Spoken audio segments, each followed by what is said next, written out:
So I'll call the meeting to order again. We had 2 executive sessions that started at 5 o'clock, and then we're moving into the rest of the meeting. Welcome. This is our MSAD 51 school board meeting for Monday, May 1st, 2023. And we have everybody here, except there are a couple in the bathroom, I think. So moving on to recognition. Do we have Julie's here? Yeah. Very good. So Frank, you want to come up and join me? Okay, so tonight we are recognizing Frank Schneider, who is spent the year volunteering for us. Frank is a retired transition coordinator from New Jersey, and he is actually a grandparent in our district. And he showed up in my office and asked if he could volunteer his time doing transition planning for our functional life skills and academic life skill classroom this year. And he has spent a tremendous amount of time going to different businesses, knocking on doors, shaking hands, and developing job site placements for our students. Just some of the job sites he's done is the Animal Shelter, Blue Seal, Dara Food Company, Hannaford, the Ramada Inn, Society Hill Horse Farm, Staples, Toots, Wild Seal Project, and all of these have been used by multiple students on multiple days. He's also negotiating with Shaw's, Market Basket, and Crumble Cookie at the moment. He continues to grow our program, grow our job sites for our students, and develop really great relationships for us. He always has a smile on his face, always comes back asking if he can do more for us, coming back with more ideas of the work that he can do for us, and sort of asks more and more each time if, what about this idea? Do we have an ability to do that? And has really just done it graciously because he loves the work and wants to help us do jobs for our students, which is remarkable and something that I feel should be really recognized and supported. It just out of the kindness of his heart as somebody who has spent his whole career dedicated to transition planning for our students. So I asked Frank to come this evening to thank him. And we have a little Greeley swag bag for you. It's not much. I wish we could pay for your cruise. He and his wife are going on a cruise, but a Greeley swag bag. And we hope that you continue doing this for us for time to come. And we are very grateful, and our students have really benefited from all the time that you've given us. Thank you.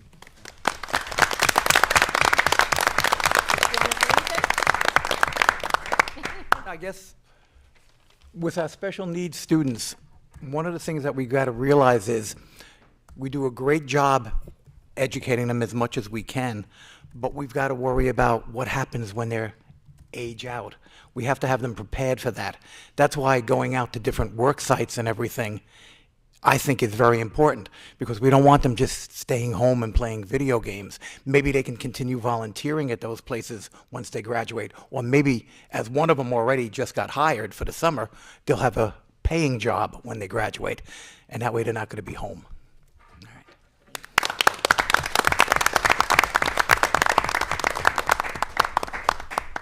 Thank you very much, Frank. It's admirable. And thank you, Julie, for bringing that forward. Very nice. So moving on to 3B, recognition of our outgoing board student representative. That is a loud shirt. Bye, guys. Well, today is celebration, so. Yeah. Is Frank taking you on the cruise? Oh, God, I hope so. Yep. Well, thank you, Avery, for being here, dedicating 2 years to showing up to these meetings. It's an honorable thing to do, to invest your time in this and represent the students and have to put up with all these adults up here. I know it. Jeff, anything? Well, Avery, I remember the first time I kind of knew who you were was when you came to a board meeting during COVID. We always do everything. Yeah. We mark everything by COVID, I think. It was right in the height of it, and I think you came at a kind of a ruckus meeting. Yeah, I guess I would the say. height of all the. And you were on the agenda to stuff. present something or be recognized. I think Mr. Hoffman had maybe asked you to come. It was the picnic It was tables. for the picnic tables. Oh, yeah, those. And you were already on the agenda to be recognized, and but all of that had preceded it, and you got up there and you were unruffled in your presentation. That's what I remember. Sure. And I remember thinking, I wonder if you want to be in the student representative, probably not after this meeting, but maybe you want to be a student representative to the board. And lo and behold, you applied, and here you've been for 2 years. So thank you, Avery, for all that you've done, and I hope that this is something that you find valuable and you want to do something along these lines someday as in your career. Great, great. Well, I like the chaos, and I came back for more. And I've had a great time. I've learned a lot, and I want to thank you all for being wonderful people with lots of diverse viewpoints. And I think that's really what makes this board special. Thank you. Comments from others? Well, Avery, I've always appreciated a little humor, as everyone knows up here, and you lighten the mood, but you're very professional in your deliverance, and it's a hard balance to be professional and add humor to every situation and be taken seriously, and you do a really good job with that. Oh, thanks. So to be clear, does this mean you are or are not coming to the next Equity LSC meeting next Tuesday? I was wondering about that one, yeah. You can let us know. But proud of you for pursuing your business degree at Orono next year. Oh, thanks. I think you'll be terrific at it. And I think Vanessa's right, just Better be. having being a good listener, having a smile on your face, and contributing insightful ideas, which I felt you often did at our meetings, and a little bit of humor really goes a long way. And really wish you all the best. I'm going to pile on, just so I deeply, obviously appreciate people who use levity to keep meetings moving forward. And so I think I've thoroughly enjoyed getting to do these board meetings with you. And yeah, I know you're going to do pretty awesome. Mm-hmm. So Mike went out and got you this bag. That was for Mike, actually. Some goodies. You don't have to open it now. Let me guess, laptop case. You don't have to answer that. Oh, I don't know. I don't pack the gifts. Just bring them. I've seen enough. Thank you for all you've done, Avery, and I'm very pleased to see you, that you're guys. going to UMO and staying in Maine. That's awesome. Yeah, I just wanted to thank you, Avery, from whenever you've been able just to share the general sort of environment of the high school as both a junior and senior rep. So thank you. Oh, yeah, no problem. Very good. Thank you, Avery.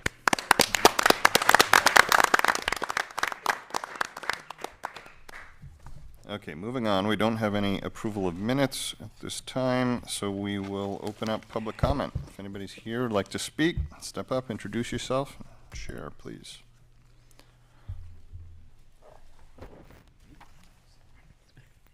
I have my timer here. I am Hannah Berry. Many of you probably recognize my name and face. I'm here tonight on this beautiful Monday evening. Thankfully, the rain is gone.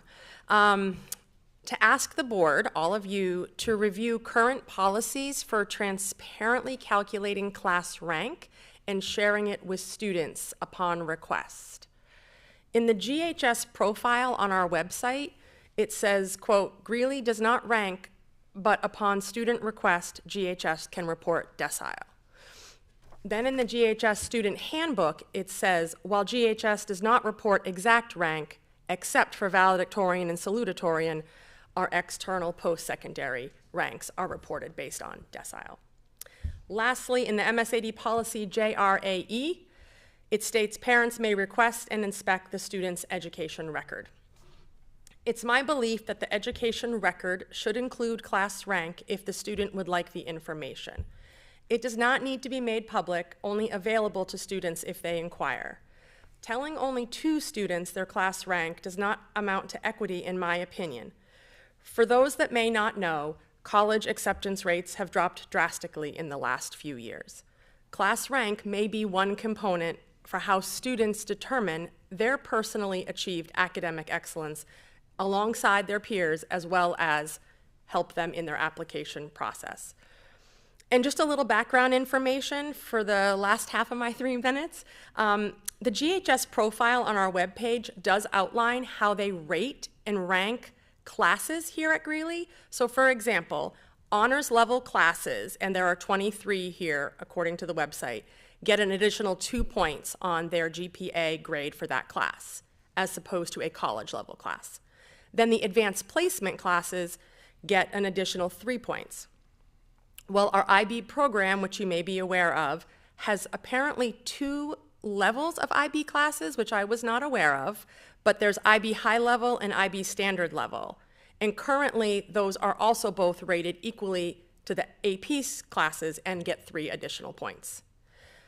I don't know if the IB standard, IB high, and AP should all be weighted at 3 points. My ask is just that we consider the process in which we do this and just to evaluate our policies and make it clear and transparent across all communications. And just to give you a quick update, although I'm sure Porter's aware of this, but the board may not be, there are currently 15 classes in the IB program. 5 are considered high level: biology, English, history, music, and art. And then there's a number of standard level classes: chemistry, French, math, mathematics, studies, music, Spanish, art, geography, Latin, etc. The advanced placement classes, we currently have 10, and they're English language and comp, English lit and comp, calculus AB, statistics, biology, physics, macroeconomics, French, Spanish, and studio art. So my ask is just that the school board examine the GHS policy that only the valedictorian and salutatorian can find out their class rank, because after all the students that come third and beyond may also want to know what amounted to all their hard work. It doesn't seem right keeping the information from them. Thank you. Thank you, 30 Hannah. seconds over. I appreciate you listening and hearing me out. Any others for public comment? Okay, seeing none, I will close public comment. Jeff, I was included on emails about the class rank, and I skimmed those, and I took it to understand that if a parent requested the class rank, that they could have it. Is that not the case? No, we don't provide that information to families or students except for the valedictorian and salutatorian. What we do provide, if for example, a scholarship is requesting exactly what is the rank of a student, so the decile is not good enough for the scholarship, we will provide that to the scholarship, the people overseeing the scholarship directly through confidential, private. The issue that comes up, and this is something that's been discussed over a period of years, the issue that comes up is if one family asks, then another family asks, before too long, all the students kind of are ranking each other is the concern. You know, it used to be that we did rank, every student did get a rank, and we did away with that a number of years ago and went to a decile model, except for the first number 1 and number 2 in each class. That's been in place for, I can't remember how many years, a number of years. It was during the beginning point when I was here. Also, a number of years ago, there was a change at the high school to weight classes that are AP classes, IB classes. Those classes hadn't been weighted, so students that were taking them were not getting those additional 3 points that Hannah had mentioned. And the board at that time, this was a few years ago, had studied it for several months. This was one of their goals, board goals. And at the end of it concluded that we needed to weight certain classes at the high school. So that's where that change came from, and that was made a number of years ago. That's all the background information I have. If there's more information that the board is interested in having, I can certainly ask Mr. Francis to come and just give a quick blurb or provide more information on how we've done that. I did check with the guidance office at the high school last week, and they said that they have not been giving, they've been very consistent in not providing a class rank to families directly, only if a scholarship is asking, or for some reason a college admissions office absolutely needs that information. They've provided it directly to the admissions office or to a scholarship vendor, but not to the family themselves. Most high schools have gone in this direction. This isn't, we're not out of the norm. That's a change that has occurred over the last 10 years, 15 years. So. I can understand not publishing it, because I guess if you're last in your class, that doesn't feel really good. But if somebody asks, I'm surprised that we can't provide that. Yeah, I think it's a small enough community where people would start putting two and two together and figuring out, and it's trying to get away from that, you're number 13 in the class, and it's a decile, so you're in the top 10%, 20%, 30%.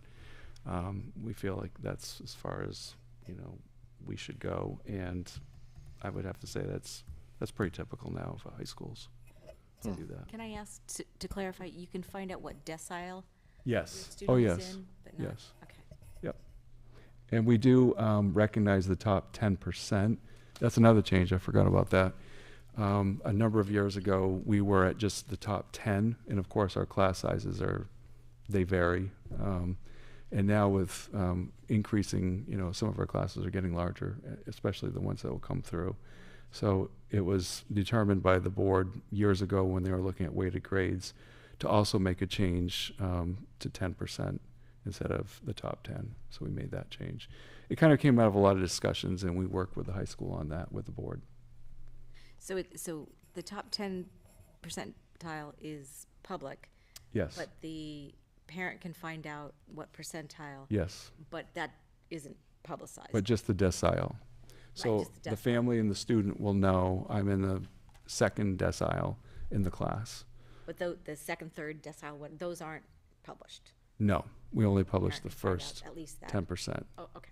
Yeah, just the first decile And that's published as a group, not as a rank? as a group. Except the valedictorian and salutatorian are, called out. And this is all based on policy JRAE. Correct. And student handbook and established procedures that we have at the high school. As a graduating senior, personally, I think that there's kind of already this rich culture of comparing yourself to one another at Greeley, and I really don't think that having your class rank would do anything to help that. But I don't know. It might be nice for Can you some elaborate? What do you students. mean, do anything to help that? Or Like, by do anything to help that, I think it might drive kids to compare themselves to others. Not that that's a bad thing, but I think that can quickly become kind of a toxic thing that doesn't really put kids in a good headspace and show them that they're valuable. Tommy? Also, with the guidance office, like if you're not happy with your decile or don't want to submit your decile to college, you're able to say that I don't want to submit it, and the guidance office is able to tell that college that we do not rank. So it gives you also an advantage since we don't rank or tell anyone their rank. The guidance office is able to tell colleges that, so it allows you, if you're unhappy with your rank or unhappy with your decile, it just shows up to the college that you were applying to that, like, Greeley does not rank, and there's nothing, it wouldn't put you at a disadvantage, whereas, say, if you're 30th in a class of 100, that might put you at a disadvantage. Yeah, that's a really good point. I didn't say that, but thank you, Tommy, for bringing that up. Very good point. We also got away years ago. We used to not have a procedure that would prohibit us from reporting on if a student had a behavioral incident, for example. They would have to report it. The school would report it. And so that was part of this whole discussion. This is all part of the same exact discussion years ago, that we got rid of doing that, and we don't report, the school does not report that. So we don't automatically report anything that's negative as well. And we actually had to change our procedures because we were reporting those to colleges, and that obviously disadvantaged students. So for a number of years, we made all these changes, and they all happened about within the same year that we were discussing all this. So there is a kind of a history here, and it probably goes back about 8 years, 9 years maybe. But if you wanted a more comprehensive kind of presentation on how all this happens at the high school, we'd be happy to look at that at some point. But I think most of the information we've covered. Yeah, and this seems to be what most schools are doing now, you say? Yep, most schools are doing this now. On the higher ed side, at Bates, 20% of our students have a high school class rank, and that includes the students like Tommy was talking about who are from schools that report deciles. And that's pretty consistent with the other institutions in our peer set. But from a standard reporting practice from Greeley, if you're 11% down in your class versus 99% down, you're sort of in the same bucket as far as how you're viewed. No, because you're still you can still report your decile, so you're in the second decile if you're 11%, versus being in the whatever the 10th decile. But a student can opt to not include the decile also. Correct.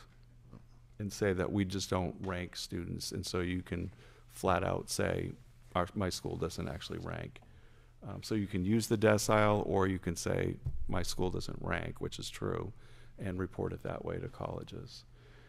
I think, you know, the philosophy years ago when all of this was being discussed was that the school needs to kind of get out of the business of, quite frankly, rank and sorting students by academics, behavior, all that.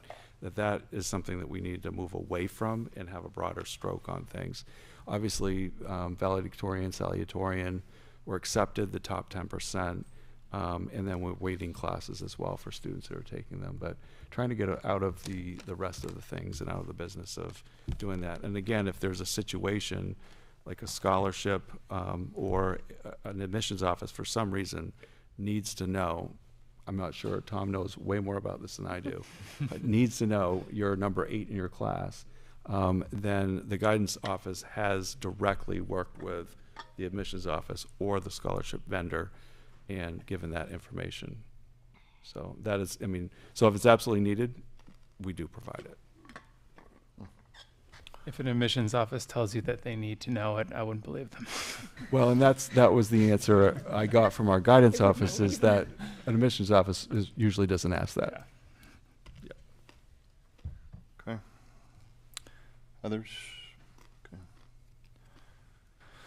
Okay, moving on to, do we have any presentations tonight? We don't. Okay.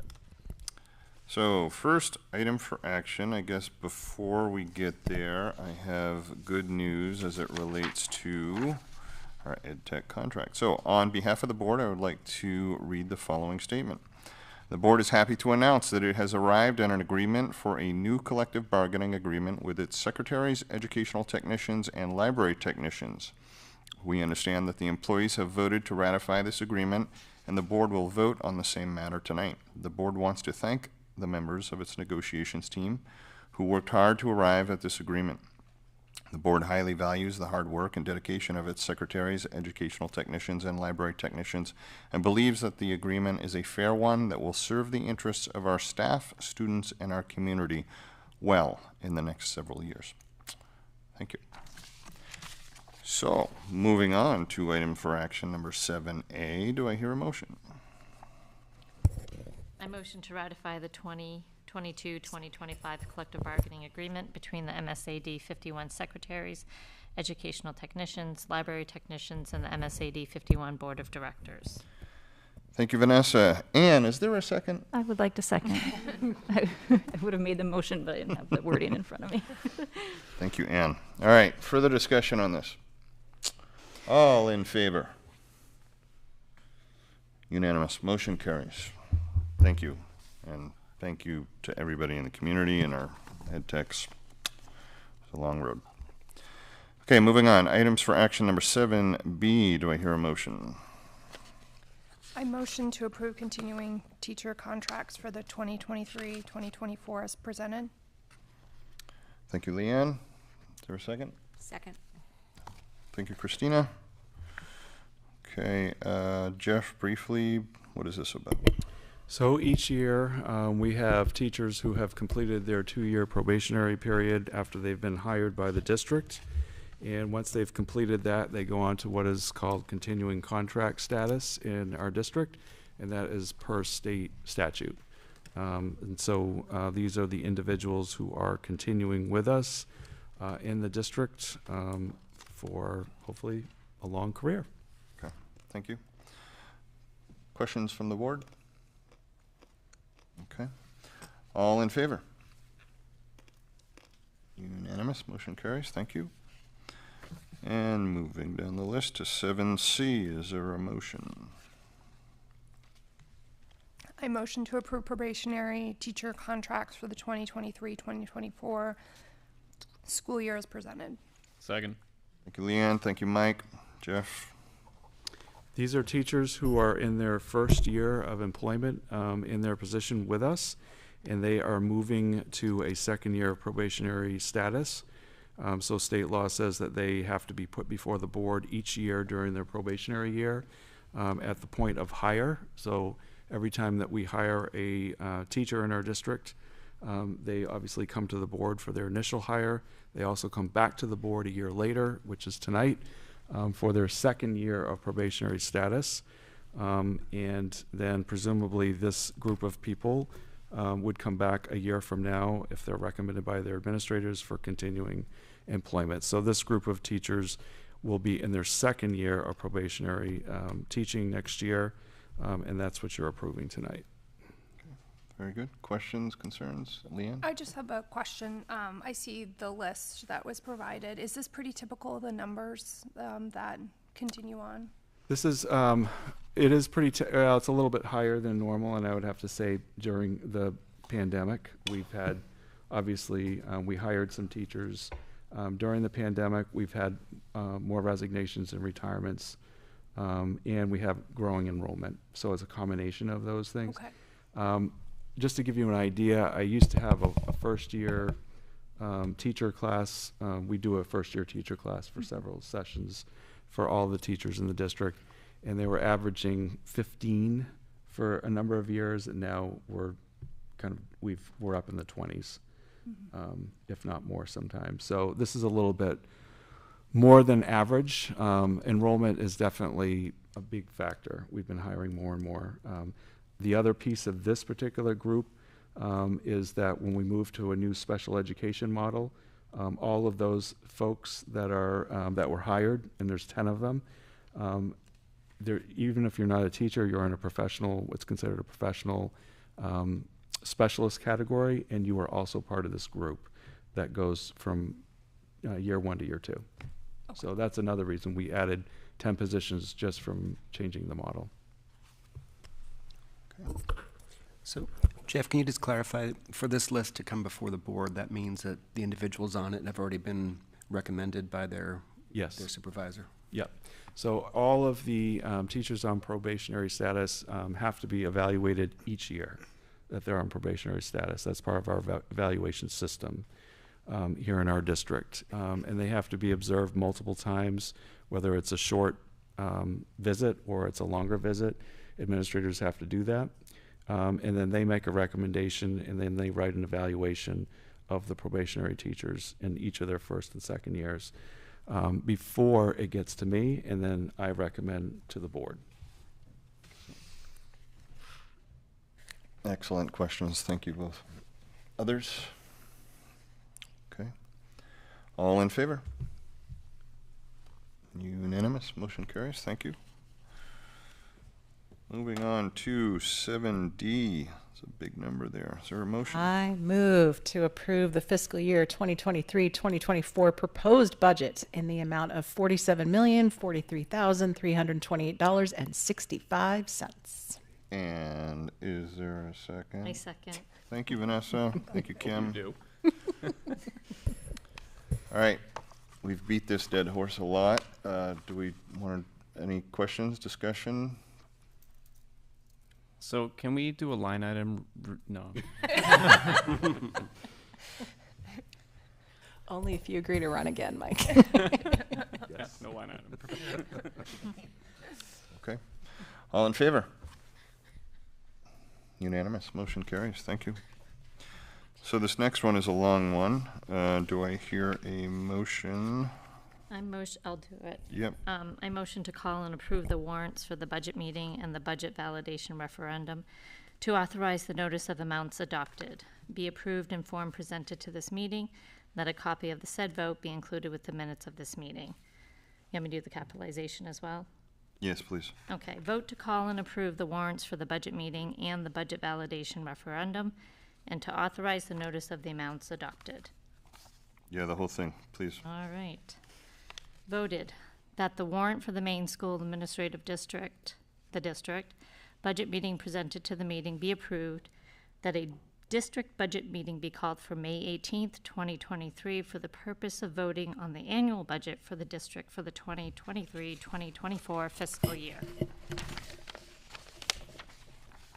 That the warrant and the notice of election for the district budget validation referendum presented to the meeting be approved, and that a district budget validation referendum be called for June 13th, 2023, for the purpose of approving the budget adopted at the district budget meeting for the 2023-2024 fiscal year, and that the form of the notice of the amounts adopted at the budget meeting presented to this meeting be approved, and that the superintendent of schools of the district be authorized and directed to complete said notice in accordance with the district budget meeting on May 18th, 2023, and to cause copies of said notice as completed to be delivered to the municipal clerks of each municipality of the district for posting at the polling places for the June 13th, 2023 district budget validation referendum.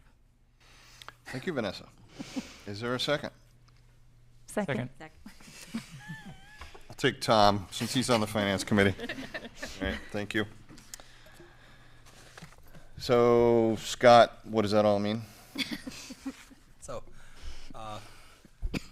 it's probably the only place in America you get to vote twice on the same thing, okay? So we'll have a district budget meeting on May 18th, which has the 11 cost center and several other articles on the budget that get voted on at that meeting. Whatever comes out of that district budget meeting is what goes to the polls on the 13th in order to be validated. So whatever you vote at the meeting, then it goes to referendum to be validated, whatever was happened at the meeting.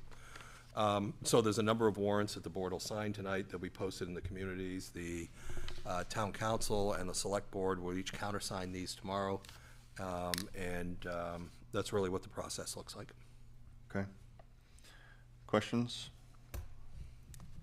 I did notice, is it correct that the two warrants both have Debbie Allen Grover on as the resident? She's the resident, and she'll be the one that'll be doing the postings along with the clerks. So depending on which document it is, but Debbie's always volunteered to do that as a resident of the district. Okay, I did see the two towns were split out. Okay.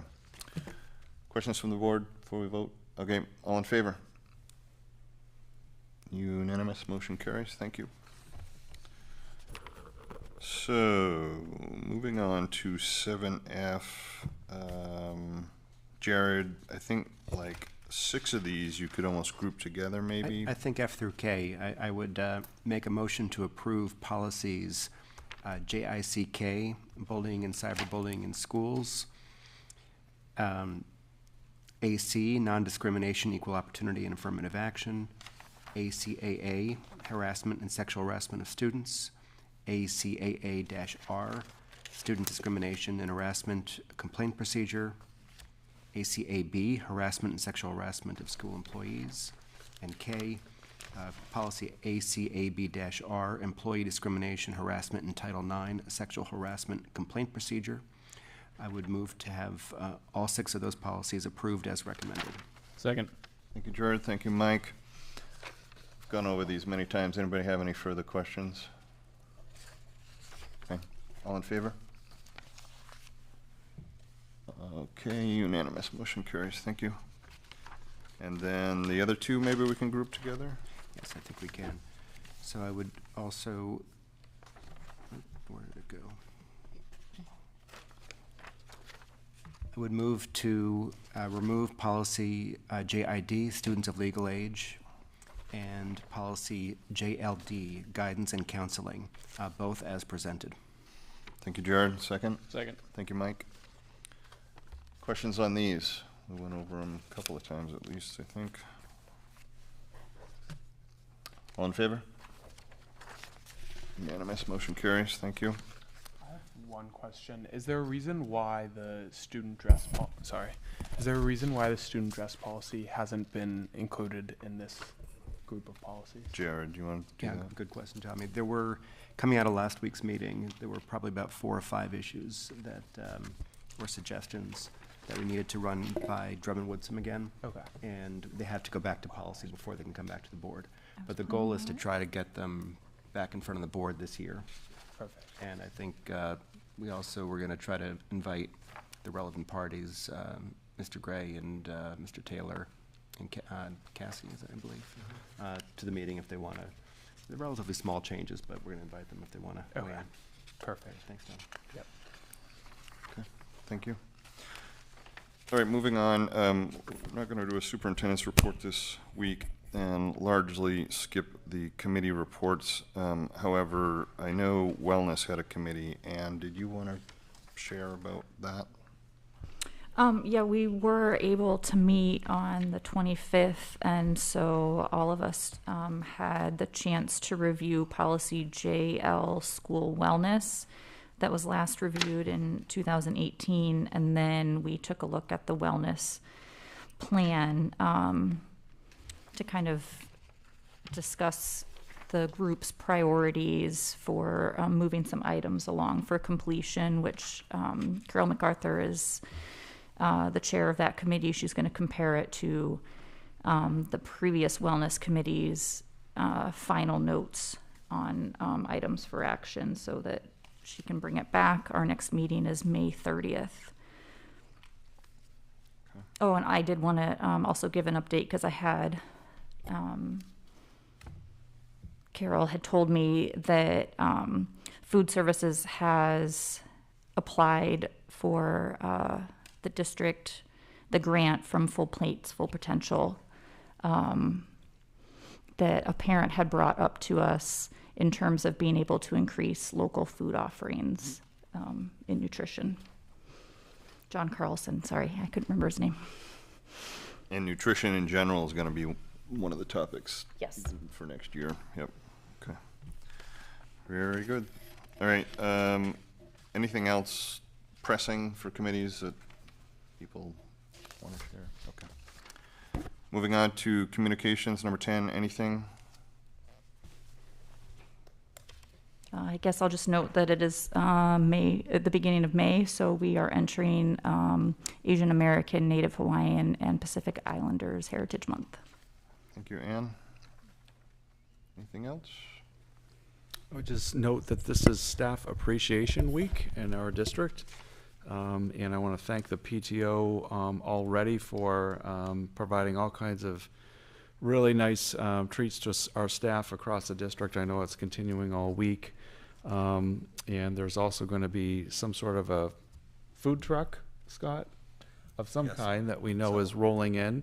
The PTO has been organizing that as well. So the PTO does a lot of work in helping our staff feel appreciated and providing them a little boost during this week each year, and want to thank them very much for that. And I hope I'm not leaving out Foundation 51 because they do so much for our staff as well. But this week is usually the PTOs for appreciation. Jason, I did have one thing, so. Christina first, please. So I would just like to note that given the recent storm, I've heard of no reports of any damage to school buildings, no flooding, no trees on them, so kudos to the staff that maintains them. The facilities were well built, just putting that in there.